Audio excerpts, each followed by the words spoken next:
ولا تنكحوا ما نكح آباؤكم من النساء الا ما قد سلف، نہ نکاح کرو ان عورتوں سے جن کے ساتھ نکاح کر چکے ہیں تمہارے بڑے، باپ دادا نانا پرنانا اوپر تک، آباؤکم، من النساء عورتیں، الا ما قد سلف مگر جو ہو چکا ہے سو ہو چکا ہے۔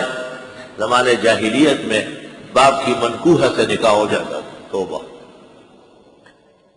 اور اسلام میں یہ ہے کہ منکوحۃ الاب کموتوءۃ الاب ہے، اور المنکوحۃ کالموتوءہ، اس کے ساتھ نکاح ناجائز و حرام ہے۔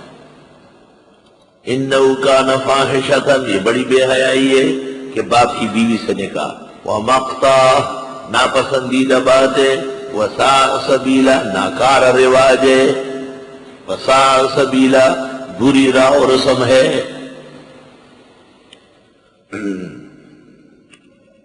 اللہ اکبر۔ ایک مجوسی میرے پاس آتا تھا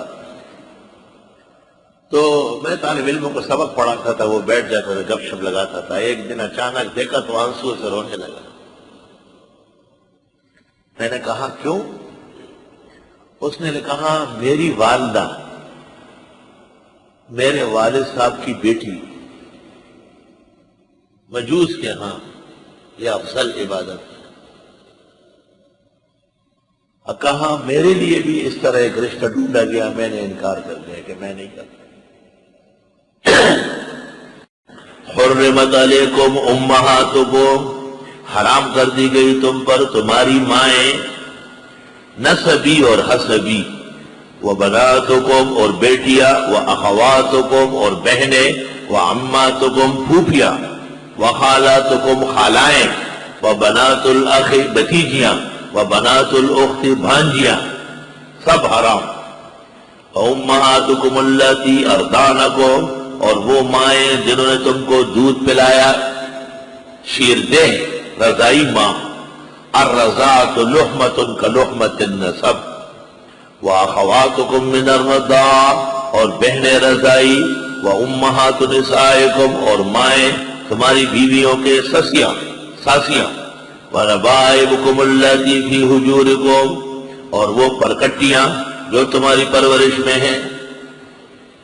ربیبہ پرکٹی، آپ نے ایک عورت سے شادی کی، اس عورت کے ساتھ سابقہ خاوند سے ایک لڑکی آ گئی ہے، اس کو پشتو میں کہتے ہیں پرکٹی، عربی میں کہتے ہیں ربیبہ۔ اردو میں اب تک میں اس کے نام پر قادر نہ ہو سکا۔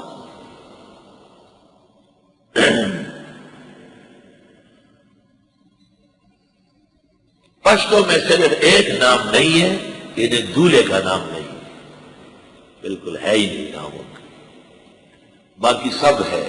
ستیلے باپ کو کہتے ہیں پلندر، ستیلی ماں کو کہتے ہیں میرا، بالکل۔ اور ادھر سے آئی ہوئے چوکری یا چوکری کو کہتے ہیں پرکٹا یا پرکھٹے۔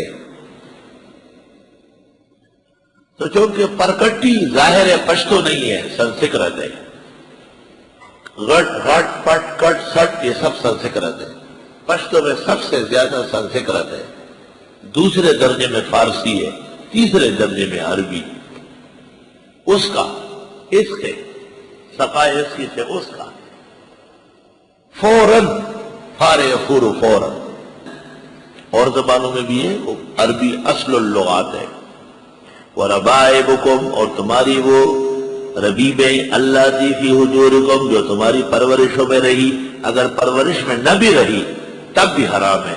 قید احترازی نہیں ہے، اتفاقی ہے، قید احترازی نہیں ہے، اتفاقی ہے۔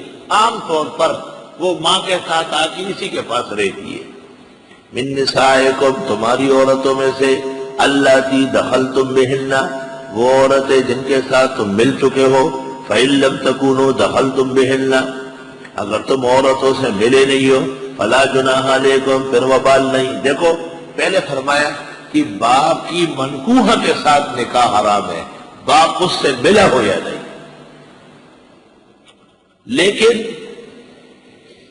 اگر تم نے ایک عورت کے ساتھ نکاح کیا اور نکاح کے فوراً بعد طلاق ہو گئی، رخصتی کی نوبت نہیں آئی، اس کی بیٹی ہے جوان، اس سے نکاح ہو سکتا ہے۔ وَحَلَائِلُ أَبْنَائِكُمْ، اور دلہنیں تمہارے بیٹوں کی، حلائل حلیلہ بابی، حلیلہ بابی، بھائی کی بیوی بابی، بابی۔ مولانا اشرف علی نے کتاب لکھی ہے الحیلۃ الناجزہ للحلیلۃ العاجزہ، فقہ کا ایک باب ہے وہ۔ وحلائل ابنائکم، اور جوروں تمہارے بیٹوں کی، الذین، وہ بیٹے، من اصلابکم، جو سگے ہیں، وان تجمعوا بین الاختین، اور حرام ہے کہ جمع کرو دو بہنوں کو، دو بہنوں کو، ایسی دو عورتوں کو کہ ان میں ایک مرد سمجھا جائے تو آپس میں نکاح نہیں ہو سکتا، وہ کسی ایک آدمی کی بیویاں بھی نہیں بن سکتی ایک وقت میں، الا ما قد سلف، مگر جو ہو چکا ہے سو ہو چکا ہے، ان اللہ کان غفورا رحیما، بے شک اللہ بخشنے والا رحم والا ہے۔ والمحصنات من النساء، اور شادی شدہ عورتیں، محصنات منکوحات، محصنات منکوحات ابو سعید خدری سے منقول ہے یہاں، اور شادی شدہ عورتیں وہ بھی حرام ہے، الا ما ملکت ایمانکم، مگر وہ جو تمہاری کنیزیں ہیں۔ کنیز اگر اپنے ملک میں کسی کی بیوی بھی تھی اور یہاں پر گرفتار ہو کر کے آ گئی ہے تو تقسیم ہونے کے بعد، حیض گزرنے کے بعد حلال ہے۔ کتاب اللہ علیکم، یہ لکھا ہے اللہ نے تمہارے بارے میں، وَأُحِلَّ لَكُم مَّا وَرَاءَ ذَلِكُمْ، اور حلال ہے تمہارے لیے اس کے علاوہ اور عورتیں، ان تبتغوا بِأَمْوَالِكُمْ، شرطیں سن لو، ڈھونڈو مال دے کر، مہر مقرر کرنا پڑے گا، لا نکاح الا بالمہر، مہر کے بغیر نکاح نہیں، محسنین، بیوی بنانے والے ہو، غیر مصافحین، نہ صرف پانی نکالنے والے، صرف پانی نکالا اور فارغ ہو گیا، اس سے شادی نہیں، اس سے متع ہوتا ہے، متع حرام ہے۔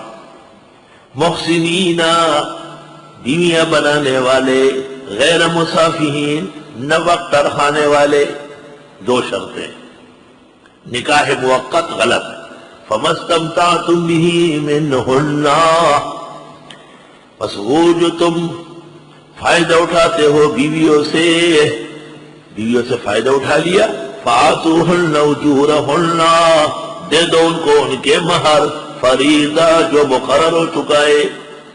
رامسی کہتے ہیں فَمَسْتَمْتَعْتُمْ بِهِ مِنْهُنَّ فَآتُوهُنَّ أُجُورَهُنَّ، اس سے مراد متع ہے۔ متع کس کو کہتے ہیں؟ وہ کہتے ہیں کوئی عورت بھی آپ کو پسند آئی اور وہ رضامند ہو گئی ہے، بس یہ نکاح ہے، معاذ اللہ استغفر اللہ۔ اور کتابوں میں لکھا ہے کہ اگر عمر پابندی نہ لگاتا تو دنیا میں کوئی زانی نہیں ہوتا، تو زنا جائز ہی ہو جاتا، زانی کہاں سے آتا۔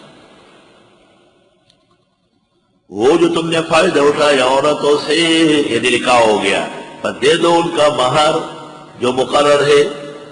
وَلَا جُنَاحَ عَلَيْكُمْ، کوئی گناہ نہیں ہے تم پر، فِيمَا تَرَاضَيْتُمْ بِهِ، وہ جو تم راضی ہو گئے اس پر، من بعد الفریضہ، مقرر کرنے کے بعد، مہر مقرر کرنے کے بعد میاں بیوی خوشی سے بڑھا بھی سکتے ہیں، خوشی سے گھٹا بھی سکتے ہیں۔ ان اللہ کان علیما حکیما، بے شک اللہ تعالیٰ علم و حکمت والے ہیں۔